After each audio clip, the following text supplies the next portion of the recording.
Hello, Corina. Hi, How are Joel. How are you? you doing? Good, good, good. It's been a few years, huh? Yeah, a bunch, I would say. Yeah, your son just turned, what, 16? 16 on Tuesday. Yes. Wonderful, wonderful. I hope to see him when I go to Miami next month. Maybe we should get together. Oh, yeah, we should do something, definitely. Yeah. So Corina, I met her more than 16 years ago when she was pregnant. Mhm. And we're going to talk about her story because I feel like it's a fantastic story. And I want to say, first of all, when I saw her again after the birth, what she told me was, I don't understand why women talk about having pain during birth. So, right? And so that's why I really wanted to do this video with you, Corina. Uh-huh. And I want you to tell me a little bit the story of, uh, what happened when you were pregnant and you had a OBGYN, right, at the time? Yes, I did since the beginning. Since I found out I was pregnant, I had like three different options for doctors, and I ended up choosing the one that I thought it was a good match for my family. Then I met you. And I started working with you, Joel, I think like on the third or second month, maybe. Like Probably the third. yeah. And then we worked for all this time. And on a week, I don't remember quite well now. It's been a long time, but I don't remember if it was week 23rd or 27th that I went to my doctor's office for a check. And that day I was super happy because I was gonna tell him that I wanted you by my side on the big day. And his answer was, an absolute no. And he used these words. He said, you are a high risk pregnancy, which to until week 27th, I've never heard those words. So he said, you are a high risk pregnancy. And when you get to the hospital, you are my property. You belong to me, and I'm the one calling the shots. Nobody's going to be in that room but me and, uh, Nurse or whatever. yeah, hospital staff, whatever, or family. I don't even know how it works. But those were his words. And I definitely felt like he was trying to trap me into something that I was not willing to give up, which is giving up my power and my control of the situation. Okay, I've learned with you in past months that all the beautiful things and the amazing role that we have as women, bringing a child into the world. So I was definitely into the idea that I was going to be that person, that warrior, helping my child and welcome him in the other side, instead of being laying down in a bed and giving them all the power. So yeah, that's how all started. That day I walked out of that doctor's room, and I never came back. Right. And you chose to listen to your instinct, trust Definitely. your instinct, and you didn't fall in the trap of the fear Mm-hmm. they tried to impose.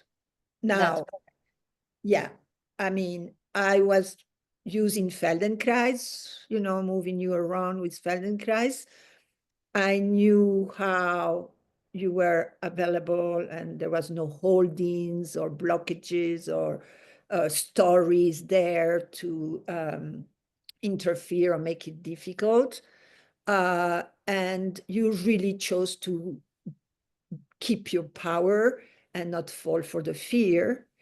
And which doesn't mean, I mean, there's some women that are going to have a C-section because it's better than giving birth whatever at home or in a center, it's going to be better for them. I had a couple of those that we all together decided, okay, this is a C-section for this and this and this reason.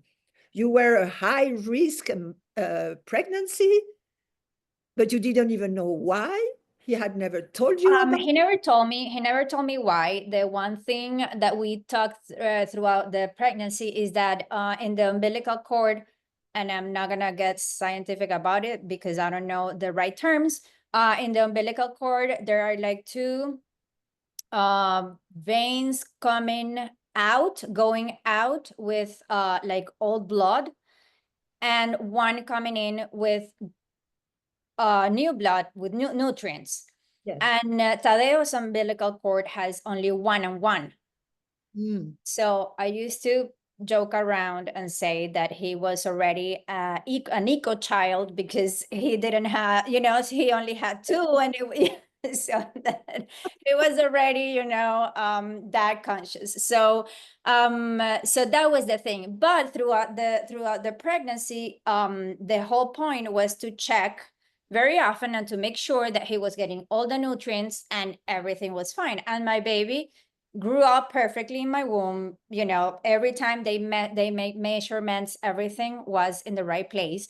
So really, if that really affected only the baby and he was growing and everything was fine, from what I understood from his explanation, the whole 23 weeks or 27, is that it shouldn't be, it wasn't something to worry about. So when he says high risk pregnancy, I'm like, what are you talking about? And then, well, this I have mentioned to you before. He mentioned an episode that he had with his own wife while giving birth a month before. I don't know if it was true. I don't know if it was, a tool just to make me, feel panic and just surrender. But yeah, he told me a pretty, scary story. And I just felt that it was all wrong. I just felt this person is trying to get my power, get my power from me. And I need to be in control of the situation. Why? Because up to then, I never heard that my baby was in, any risk, or myself. So yes, you are right. It was probably instinct, what drove me out of that place that day. And you were trusting your capacity as a woman. You felt the strength and trusted the process of life, because giving birth is part of life. It's the most amazing moment in life. Yeah. And I want you to share a little bit about your process of giving birth, that is quite beautiful and so powerful and also so beautiful. The Yeah, birth it was. and after the birth, because I know you stayed, you stayed, yeah. Yeah, so well, another chapter started right there, and then I called you and I said, I'm not moving forward with the doctor. We need to find a midwife. And so I started interviewing. I interviewed about 3 or 4 midwives, which was a very important thing for me to do, because you need to fall into the right hands. You need to find the person who definitely gives you who gives you the right energy and connection, and allows you to be in control. And I found we were in Miami back then, and obviously there were not many midwives back then in 2009. That was 2009. So that's why I interviewed the few midwives that were in Miami, and I also interviewed not a lot, the only 3 there were pediatricians, because that was another very important thing for me to know, that to find a pediatrician that was aware and that will go with whatever I was doing. Okay, because obviously the kid needs, you know, aftercare, and with this comes a lot of other things. Vaccines, how you do them, you know, the right mix, the right time, you know, a lot of things that comes to, you know, with attached to this kind of decision making. So I started that process. I found the two, you know, professionals that I felt more comfortable with, and that I felt respected, and that I felt, you know, acknowledged. So I went on with them. We had a great, you know, final months of the pregnancy, doing a lot of exercises with you, visualizing colors. I remember, you know, all the things that we were doing. I don't know the names, but but we did. And I always thought that you would be there. Of course. I mean, that's how my whole conversation started with the doctor the day that I left the doctor's office. So in my mind, you will be right by my side that day. And the funny thing is that when I started uh working, it was 6:45 in the morning when I felt, you know, okay, Tadeo is coming to the world. So it was exactly 12 hours after that he was born, in water at home. So by then I already have his room was all prepared, waiting for him to, you know, land there. So everything was decorated nicely. You know, I already did the whole nesting process, and everything was looking beautiful and cozy. I had the pool, Yeah. the bath. Yeah, it was like a inflatable pool, Yeah. special for that. That was right in the middle of the room. So everything, you know, was ready. I had um gallons of coconut water. I had, you know, teas. I had everything ready to go, right? A lot of fruit, because I didn't feel like eating anything else. So, you know, it allowed me to, you know, have everything. I had enough time to prep for everything. So yeah, so I started walking around, doing my exercises. At some point I got tired, and I would try to lay back. And for example, that's precisely the moment in which I think a lot of women experience pain.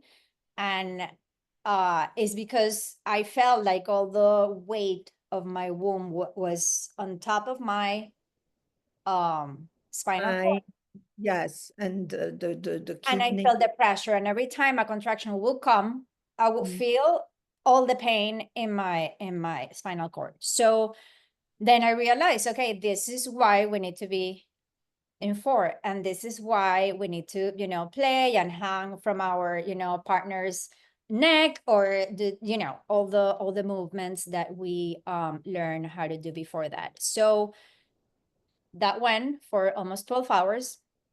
I remember the midwife was like, you know, when I was like ready, because you enter like in this ecstasy moment. You are like floating, you are like somewhere else, you're like, you know, just going with the, you know, feelings. And I remember clearly, you know, I was riding the wave, you know, the way you taught me and everything. So it was like coming and going. And when you get in that rhythm, is definitely you're flowing some, you know, with the process.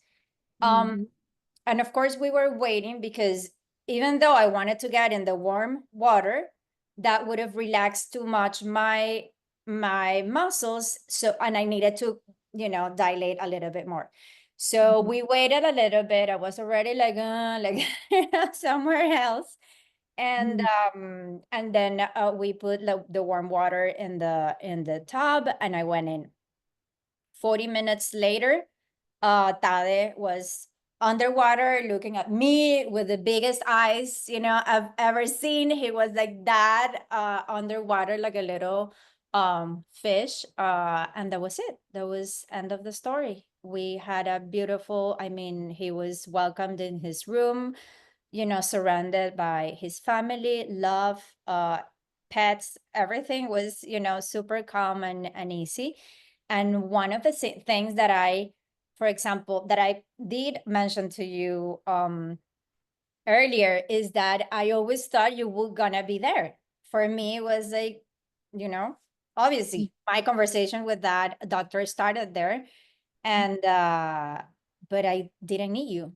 To be honest, I was ready to go. I did not need any help. We already knew what we needed to do, and that was exactly what I needed. I needed to have power and control and do my thing. Exactly. So Exactly. That's why I really wanted to do this video with you, because that's the point, and that's the importance of it's before, everything is happening before. mhm. The preparation. And so, and it's the role of the doula, because the midwife, God bless them, they are doing the most amazing work in the world, and they are there for the birth. I mean, they check you, it's like they play the role of the doctor, but that is empowering you, Yeah. supporting your process, and they are so brave in what they do for so many reasons. I really, really have an admiration for them. And during the birth, they play also the role of what the doctor would do, because they, they cut the umbilical cord, they check you, they know what's going And on. they also give you strength because they believe in you and they're there pushing you and saying, you can do this, go ahead. You're one push away. Yeah, Yeah. yeah, yeah. Which the doula could do also, and often do, but yes.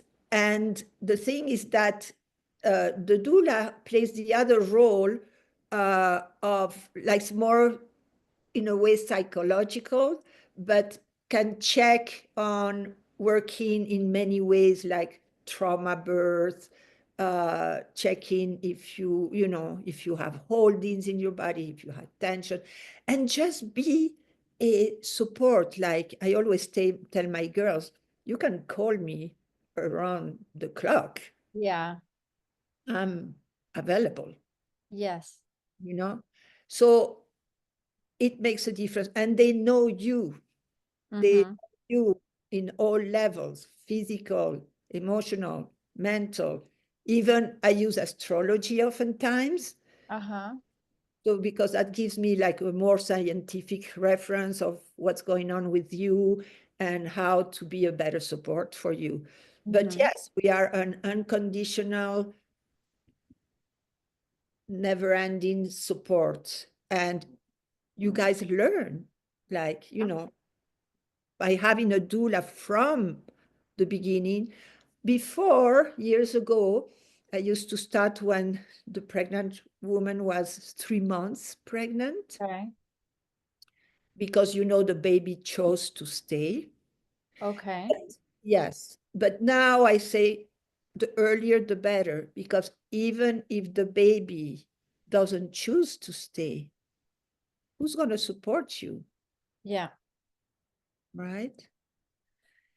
So yeah, as soon as you know you're pregnant and there's information, like right now I'm writing this book, and Mm-hmm. one of the chapters is the journey of the baby from conception to birth. Mm-hmm.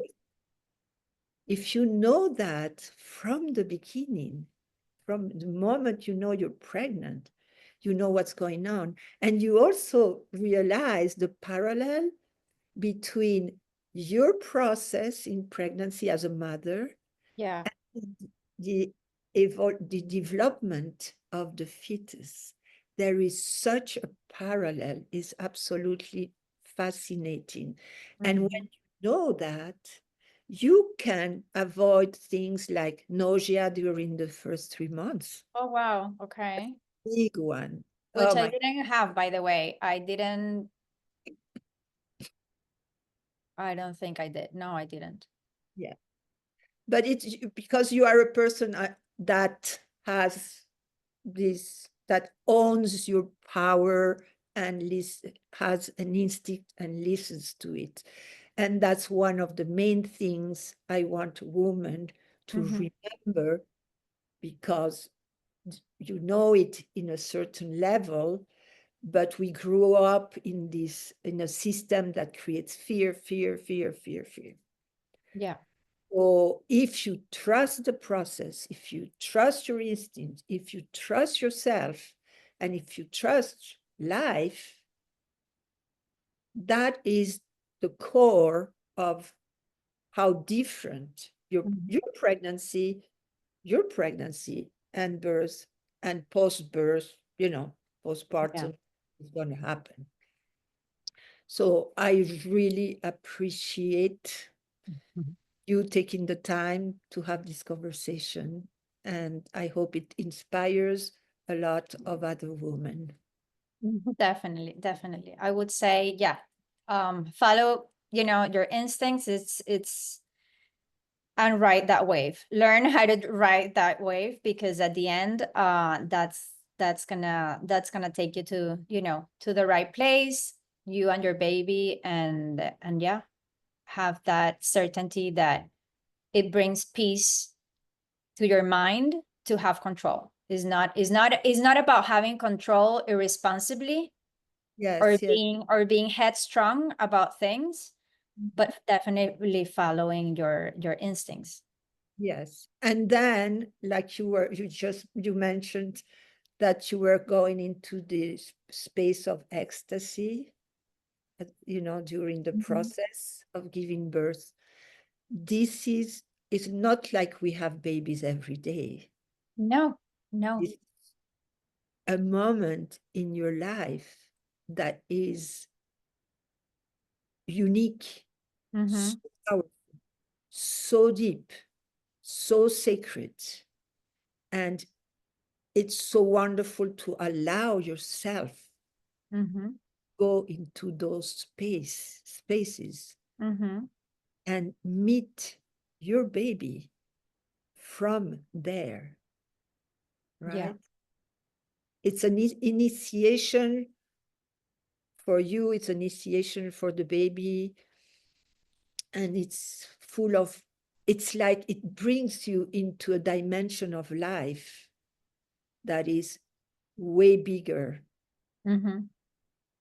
just the body giving birth, or it reminds you the multidimensionality of life. And if you allow yourself to be in that ecstasy, is the biggest gift you can give yourself and your baby. Yeah, definitely. And actually I you kind of forget. You don't think of that all the time.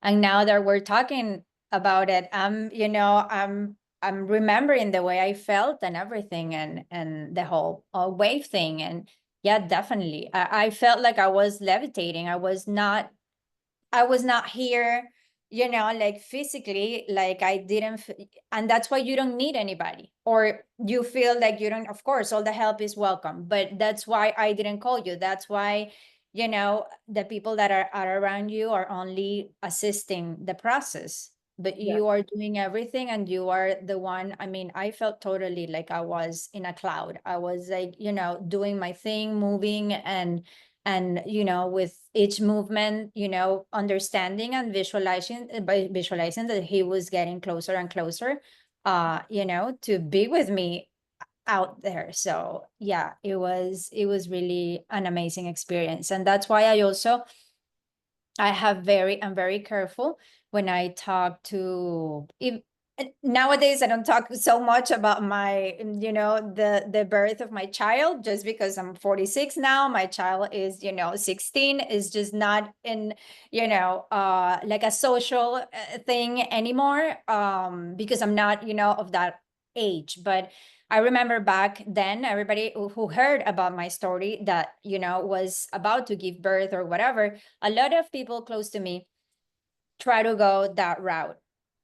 And that's, why, as you said, it's very important to do, the proper follow-up before, and to know exactly where you're at and your child is, to see if this is, and have an informed decision, not only take it, based on instinct, but also I have friends and family members who did not have a great experience. And, I cannot assume that everybody's going to be just, as I did it. So I've been very careful also when I talk about this, to say, but this was me, your Yeah, case is going to be totally your own thing. But it's definitely a situation that I would love for most women out there to experience and to have that experience with their child, because it's amazing. It's a really. and it's very important what you're saying, because preparation, find a doula and Mhm, prepare for birth, because we like my story in a few words. With my first baby, I mhm, was very healthy. I was living up in nature in the mountains. I was a yogi, uh, vegetarian. I was super flexible. mhm. I mean, I had everything for myself. Yeah, And I thought I was going to have my baby like the indigenous people that were living around me. And right. and I found an indigenous midwife that had Uh-huh. had 20 babies. Wow. And she looked like she was 20 years old. And I couldn't believe. And in between each contraction, I would stare at her. I was like, oh my God, isn't that amazing? You know, and but the point is that it took me 36 Oh. hours to give birth to my first child. Mhm. It didn't make sense to me. And years later, like I was telling you, years later, I started doing rebirthing, and I became a rebirther. And in my sessions, personal sessions, I discovered everything about my birth, Oh, okay. the way I came to the world, which was with surgical anesthesia. So a mother that was under surgical anesthesia. So she had tons of pitocin, and then I came with forceps and everything. So those are the cell memories that I had. My experience with birth, your experience with birth with the first baby, Yeah. going to activate the cell memories, the memories of your own birth, because that's what you know about birth. Is your Mhm. own experience of being born is the same. Being born and giving birth is the same. So that's one reason to start from the beginning. As soon as you know you are pregnant, call your doula. Mhm. Start checking what is your personal story. Yeah. I mean, I can tell stories and stories. I mean, my second baby came in 2 hours, okay? Because the cell memories were gone, dissolved, you Of know, course. through that pattern. And I am a healthy, strong, flexible woman. That's the Wow. reality. But I had those cell memories. Mm. So that's something that you can work. May that be with rebirthing or QHHT or just Feldenkrais like we did Yeah. by, by doing Feldenkrais with you. If something was there, it was dissolving. And by the time you were ready to give birth, there was nothing in the way. There was no resistance. There was no I hope. don't, I'm gonna tell you, I don't think I remember thinking about this issue too deeply, because I'm the fourth C-section that my mother had. Wow, look And at I you. never, and I never, as the only girl in my family, I never thought I'm gonna be the same as my mom, which a lot of people does. But it Yeah. was like, for me, it was a different story. Like for me, I was always like, my thing is my thing. I'm not gonna be the same as my mother, although we are very similar, like in body shape and everything. And apparently, she had four C-sections because she wasn't too wide on the hips, I believe, or that's what they told her back in the day. What they told So her. Is that right? So imagine, it's like, it wasn't even in my mind that I would be the same case as my mother. So that, and well, you can imagine how scared she was for me. She was panicking. She had Yes. to, had all sorts of, after me giving birth, she needed to align her chakras. She needed to do a million things and therapy because she was so, her whole body was so upset because she was so worried. She was home with me and I was like, take her out of the room. I'm doing this myself. And And of that's the course she was point. in panic. Yeah. Yeah. And that's another point, but I mean, we can talk for hours. Uh, Yeah. Another point is whoever is in there with you giving birth needs also to be healed, Mhm. because maybe you mother never had a problem and your grandmother, I mean, we have to go, it's important to go not only to the mother but the grandmother. Uh-huh. Usually jumps a generation also. So, but those are things to check, and there's many ways to check. And my number one way is to, like I said, do hands-on, Mm. Feldenkrais, move you around. If there's something, a resistance, something there, like work around it, dissolve that, and that's going to help you release whatever is there. And you don't need to know or to remember, like I remembered everything about my birth, but Uh-huh. hands-on sessions, you may have the feeling of crying or laughing or something eventually, but it's being released from your body. And it's one modality. There's many modalities nowadays. It's absolutely fantastic, but it's very important to know that you have released as much as possible, because sometimes the woman release a few, like I had this woman who was ready for the orgasm, she was with every contraction, it's like she was making love. She was Correct. really going towards, oh my God, I'm going to have the biggest orgasm of my life. And Mhm. when it came to what we call the ring of fire, where the baby is ready to come out, she fell asleep. She completely fell asleep. And the doctor is coming through the door and he's like, what is going on here? He's a Uh-huh. doctor after all. And I said, oh, don't worry, she's asleep because, she was born with anesthesia. Oh, And wow. her time, anesthesia was really putting you to sleep. Uh-huh. She's just asleep. We're going to have to help her a little bit, bring that baby out, but that's all there is. Wow. Yeah, so we help her, and she had the contraction, and she would wake up and like, what's going on? Right. Because she was under anesthesia, she hadn't been able to release that part. We release whatever we release, but we knew the story. Mm-hmm. So when she No, activated the part, we knew what was going on. and it's also, I think, Joel, about not only knowing the story, but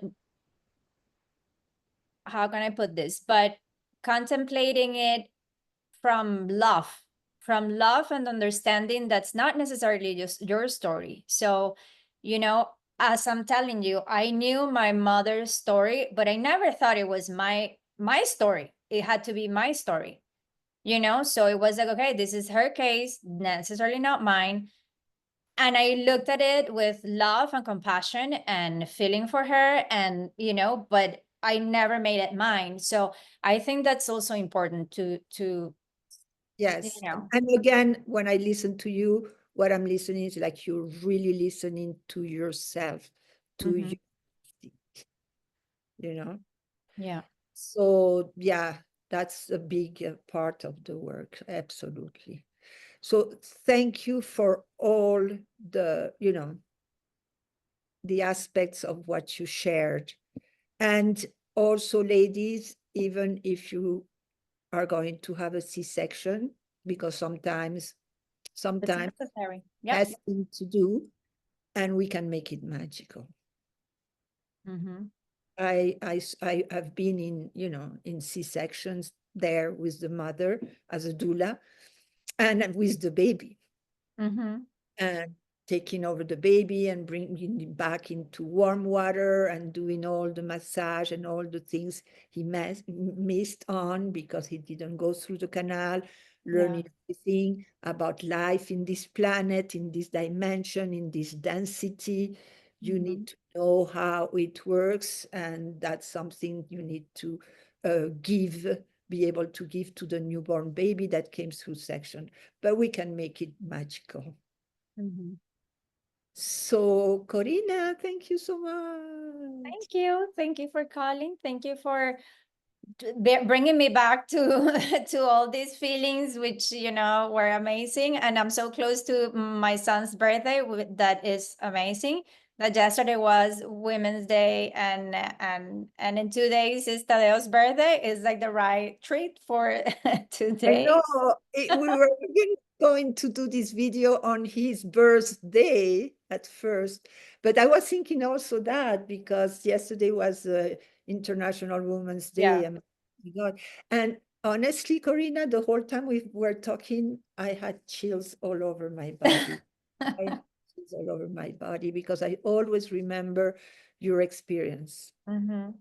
Yeah, for me, it was a gift, even though I wasn't there. I mean, it was even a gift to know that you didn't think about me. Wow, that's so fantastic. And that you took the time after the birth to stay in privacy. Yes, we did. We stayed home, and I remember that. I mean, it was like, I'm a lioness, and I'm gonna take care of my little, cub and stay home. Nobody was allowed to go home. We put a poster, thank you, for everybody who would come, pass by. And we said, thank you. We appreciate you passing by, but we're not accepting anybody in the home, like for the next, I think it was like for a week or 2 weeks. 2 weeks. Yeah.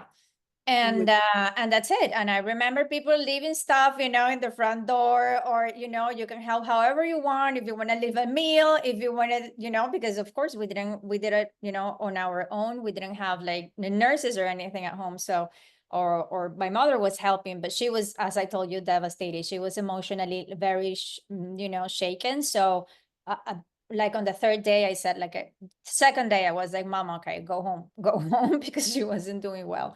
So yeah, and I remember from the water, I went straight to my bed, and I stayed there with Tadeo, and Tadeo was amazing. He was born on the 41st week.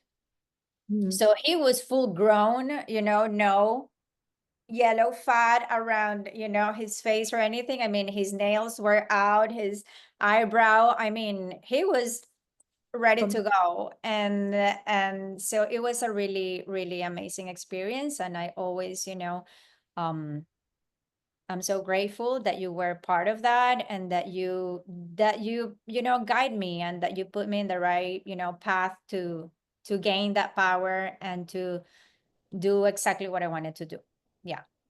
Yeah.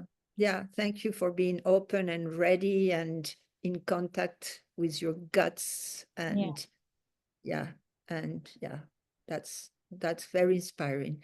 Thank you, Corina.